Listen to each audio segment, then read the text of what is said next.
Welcome to my channel, my Showbiz Corner. Viewers, supporters, subscribers.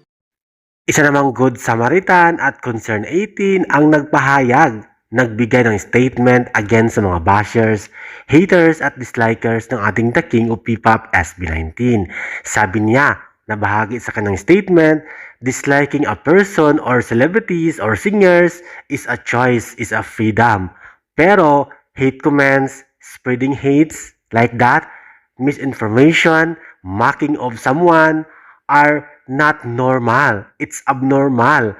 May problema ka na sa mental health mo. Improvement, perseverance, and humility are not weakness. They are qualities are worth respecting. I hope you take a moment to look beyond surface impression and video clip. Sinabi din niya, deserve ang tagumpay ng SB19 dahil ilang taon sila nag-training, nagsakripisyo, nagsumikap. Ang musika nila is Filipino at heart and success is earned. Hindi kayo pinipilit mga bashers, haters, dislikers na maging fans ng SB19. Respeto lang po, magalang. Magalang dahil isa po tayong Filipino, kapwa Pinoy, dapat huwag maghilahan, walang crab mentality sana. Pero sabi nga, hindi maiiwasan dahil sakit na. Normal na ang hilaan sa mga kapwa Pinoy. Normal na ang crab mentality.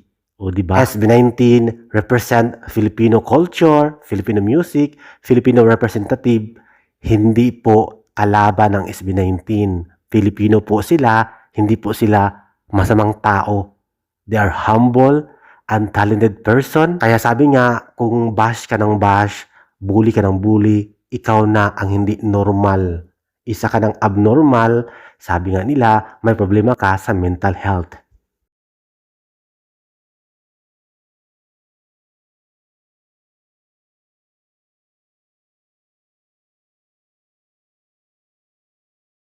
Thank you for watching, guys. See you in the next video and update. Please like and subscribe to my channel. Keep watching. God bless everyone and always remember, be yourself and be a good one.